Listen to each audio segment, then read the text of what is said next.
노들길 살인사건. 이번 시간에는 2006년 7월에 발생된 영등포 노들길 살인사건에 대해 다뤄보겠습니다. 진양은 전북 출신으로 대학을 빠르게 졸업하고 23세 나이로 서울의 상경에 취업 준비생으로 있었습니다. 진양은 공부에 매진하기 위해 쓰던 휴대폰까지 스스로 정지시킬 정도로 노력을 하는 장한 딸이기도 했습니다. 그런데 진양은 2006년 7월 2일 홍대 인근에서 오랜만에 만난 고등학교 동창생 이 씨와 함께 술자리를 가지게 됐고, 먼 타지에서 고향 친구를 만나게 되어 즐거웠던 까닭인지 진양은 그날따라 술을 과하게 마셨습니다. 2006년 7월 3일 새벽 1시경 진양은 함께 술을 마시던 이 씨에게 한강에 가고 싶다며 함께 택시를 탔고 당산역으로 향했는데, 취기 때문인지 당산역 근처에서 택시가 채 멈추기도 전에 차에서 내려버렸습니다. 그렇게 진양은 당산 근처에서 캄캄한 골목길로 혼자 뛰어가 버렸고, 그것이 살아있는 진양의 마지막 모습이었습니다. 2006년 7월 4일 새벽 2시 10분경 성산대교 인근 노들길 새벽에 도로를 달리고 있던 택시기사 김 씨는 급히 소변을 보기 위해 길가에 차를 세우고 근처 도랑에 볼일을 보던 중 이상한 것을 발견했습니다. 도랑 안에는 웬 하얀 물체가 뒹굴고 있었고, 가까이 다가가 보니 20대 여성이 벌거벗은 채 도랑에 버려져 있었는데, 그것은 이미 사망한 시신이었습니다. 진양이 실종된 지 24시간여 만에 죽은 시신의 모습으로 돌아온 것입니다. 진양의 시신이 발견된 곳은 성산대교 인근 노들길. 24시간 전 진양이 실종된 당산 인근 골목과는 약 2km나 떨어진 장소였습니다. 사인은 경부 압박으로 인한 질식사. 테이프로 손목이 강하게 결박된 자국이 있었고 알몸이었으며, 구타나 성폭행의 흔적은 없었고, 코와 음부에 휴지가 박혀있고, 야외에 있었음에도 불구하고 시체가 비정상적으로 깨끗했으며, 음모가 예리한 흉기로 잘려나간 흔적이 있었습니다. 다시 말씀드리면 목을 조른 흔적이 있었는데 자국은 2개였으며 끈 위에도 손으로 목을 조른 흔적이 남았습니다. 그것은 아마도 범인이 한 번에 죽이지 못한 것으로 추정됩니다. 시체가 아무것도 입지 않았음에도 불구하고 전체적으로 매우 깨끗하고, 신발을 신지 않았음에도 발이 깨끗했습니다.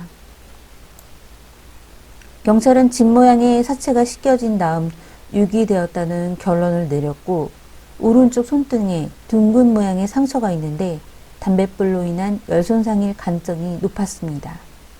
진양의 시신은 발견 당시 몸에 실오라기 하나 걸치지 않았고, 목에는 노끈 같은 것으로 강하게 졸린 흔적이 있었습니다.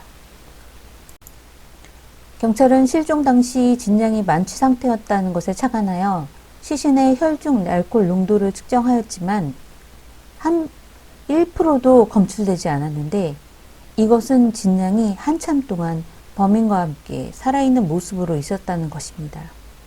게다가 발견 당시 사후 경직도 일어나지 않았는데, 그것은 사망한 지 3시간이 채 되지 않았다는 것이었고, 조금만 더 일찍 발견했다면 진양이 살아있을 가능성도 있었으니 정말 안타깝습니다. 실종 직후의 행적을 추적하기 위해 당산역 근처를 수색하던 경찰은 얼마 되지 않아 단서를 발견했습니다. 진양의 지갑, 구두, 선글라스, 위독과 속옷이었는데 실종 당시 진양이 가지고 있던 모든 소지품이었습니다.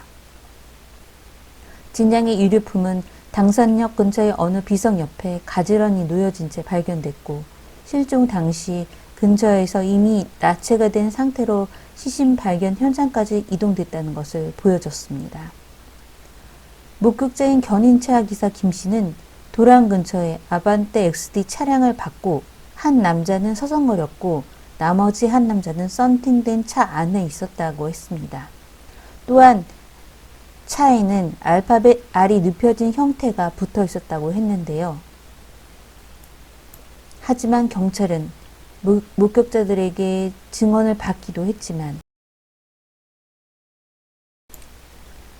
노들길 살인사건과 신정동 엽기토끼 살인사건은 유사한 부분이 많아서 동일범이라는 추측이 제기됐는데요. 노들길 살인사건은 용의자의 DNA를 보여주기 때문에 범인을 잡으면 대조를 해서 꼭 밝혀지길 바랍니다.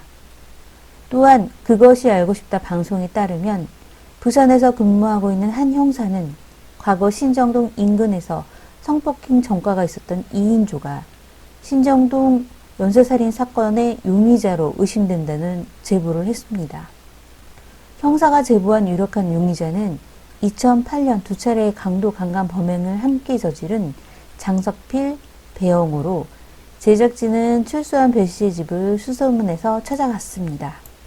배 씨의 집에는 신정동 엽기토끼 연쇄살인 사건의 생존자와 제보자가 언급했던 끈들이 있었고, 배 씨는 끈의 정체에 대해 막노동 일로 전선 일을 하고 있다고 답을 했지만 방송 직후 시청자들은 장 씨와 배 씨에 대한 의심이 더욱 증폭되는 상황입니다.